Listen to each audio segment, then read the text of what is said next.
Guys എന്തൊക്കെയുണ്ട്? എനിക്ക് ഇപ്പോൾ ഒരു കോള് വന്നു. കോള് വന്നെന്ന് കഴിഞ്ഞെന്നാൽ നമ്മുടെ ഓസ്ട്രേലിയയിൽ നിന്ന് തന്നെയാണ്. ഒരു പാർട്ടി എന്നെ ഒരു സ്ഥലത്തു നിന്ന് വിളിച്ചിട്ട്, അപ്പോൾ ഞാൻ ഈയിടെ ഈ ആൾക്കാർ നമ്മളെ ഒറ്റപ്പെടുത്തുന്ന അല്ലെങ്കിൽ വിശ്വാസി അല്ലെങ്കിൽ സമൂഹത്തിൽ നിന്ന് ഒറ്റപ്പെടുത്തുന്നതിനെക്കുറിച്ച് ഞാൻ ഈ കഴിഞ്ഞ ഇടയ്ക്ക് 2 ദിവസം മുമ്പ് ഒരു വീഡിയോ ഇട്ടിരുന്നു. അപ്പോൾ അത് കണ്ടു കഴിഞ്ഞിട്ട് അദ്ദേഹത്തിൻ്റെ ഒരു അനുഭവം പറഞ്ഞുകൊണ്ട് എന്നെ വിളിച്ച് പുള്ളി ഇങ്ങനെ പറയുമായിരുന്നു. പുള്ളിക്ക് ഭയങ്കര വിഷമമാണ്. നമ്മുടെ ഓസ്ട്രേലിയയിലുള്ള ഒരു സിറ്റിയിൽ ആണ് പുള്ളി താമസിക്കുന്നത്. അപ്പോൾ പുള്ളി പറയുന്നത് എന്നാന്ന് ചോദിച്ചു കഴിഞ്ഞാൽ, പുള്ളിക്ക് ഇവിടെ വന്ന കാലത്ത് ഇഷ്ടംപോലെ കൂട്ടുകാരുണ്ടായിരുന്നു. പക്ഷേ അവരൊക്കെ ഈ ഞാൻ ഈ പറഞ്ഞ ഒറ്റപ്പെടുത്തലുകൾ കാരണം പുള്ളി പറയുമായിരുന്നു, അദ്ദേഹത്തിന് ഒരു ബർത്ത്ഡേ പാർട്ടിക്ക് പോലും ഇവരാരും വിളിക്കത്തില്ല. അതുപോലെ തന്നെ അദ്ദേഹം അത്യാവശ്യം ചെറിയ സ്പോർട്സ് കാര്യങ്ങളുമൊക്കെ ഉണ്ടായിരുന്നു. പക്ഷേ ഇതെല്ലാം ഈ വിശ്വാസികളായിരുന്നു. ഇവന്മാരെല്ലാം കൂടി ഇദ്ദേഹത്തെ ഒറ്റപ്പെടുത്തി എന്നുള്ളതാണ് അദ്ദേഹം പറയുന്നത്. നമ്മൾ ഇതിനകത്ത് ചിന്തിക്കേണ്ട ഒരു കാര്യം എന്നാന്ന് ചോദിച്ചു കഴിഞ്ഞാൽ, നമ്മൾ ഈ ഒരു രാജ്യത്തേക്ക് ആദ്യമേ കയറി വരുമ്പോൾ ഇവിടെ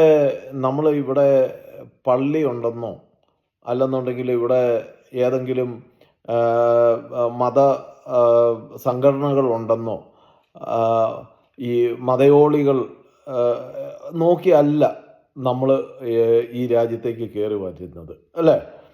നമ്മളിവിടെ വരുന്നത് നമുക്ക് മറ്റൊരു രാജ്യത്ത് നിന്ന് ഇങ്ങോട്ട് കയറി വരുമ്പോൾ നമ്മൾ നോക്കുന്നത് നമുക്ക് ജോലിയുണ്ടോ, അത് മാത്രമാണ്, അല്ലേ? നമുക്ക് ജോലി കിട്ടുമോ, ആ ജോലിയിലൂടെ PR കിട്ടുമോ, ഇവിടെ നമുക്ക് സിറ്റിസൺഷിപ്പ് എടുക്കാൻ പറ്റുമോ, ഇതൊക്കെയാണ് നമ്മൾ നോക്കുന്നത്.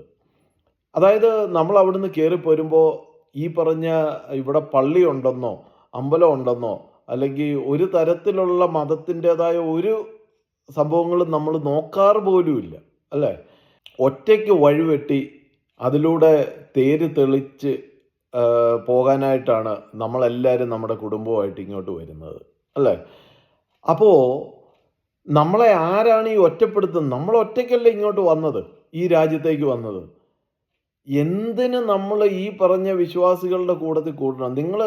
അപ്പോൾ അദ്ദേഹം പറഞ്ഞൊരു കാര്യമാണ്, അയ്യോ പള്ളിയിലും അല്ലെന്നുണ്ടെങ്കിൽ വിശ്വാസത്തിലും ഇതിലൊക്കെ അല്ലെങ്കിൽ ഒരു സ്കൈ ഡാഡി മേളിൽ ഇരുന്ന് നോക്കുന്നുണ്ടെന്ന് പിള്ളേർക്ക് നമ്മൾ പറഞ്ഞു കൊടുത്തില്ലെങ്കിൽ പിള്ളേർ വഴിതെറ്റിപ്പോകും എന്നൊക്കെയാണ് അദ്ദേഹത്തോട് ഈ പുള്ളിയുടെ കൂട്ടുകാർ പറഞ്ഞത്.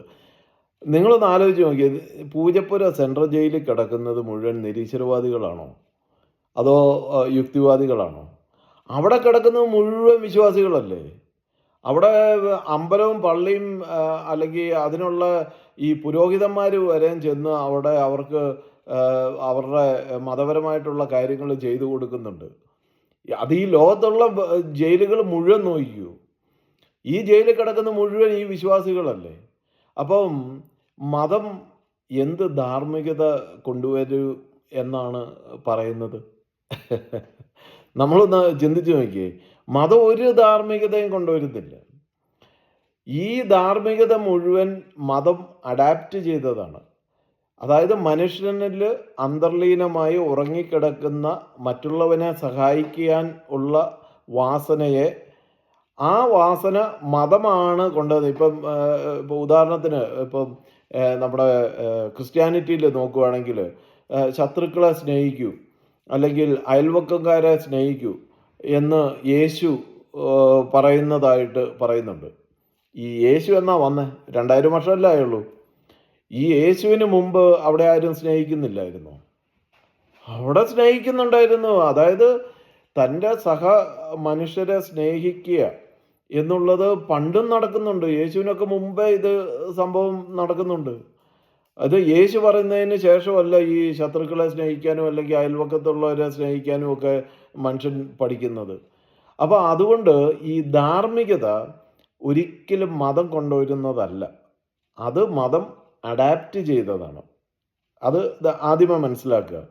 പിന്നെ ഞാൻ അദ്ദേഹത്തിനോട് പറഞ്ഞു കൊടുത്ത ഒരു കാര്യം എന്ന് പറഞ്ഞു കഴിഞ്ഞാൽ, ഇപ്പോൾ ഞാൻ ഇത് ഈ പറഞ്ഞ പോലെ ഒരു യുക്തിവാദി അല്ലെ നിരീശ്വരവാദി ആയതിന് ശേഷം ഞാൻ കഴിഞ്ഞ വീഡിയോയിലും പറഞ്ഞായിരുന്നു, ഈ പള്ളി പോകുന്ന കുറേ അവന്മാർ നമ്മളുമായിട്ടുള്ള ബന്ധം അങ്ങ് നിർത്തി. പോട്ട പുല്ല്, ഇവന്മാരെ വല്ലതും കണ്ടിട്ടാണ് നമ്മളിവിടെ വന്നത്.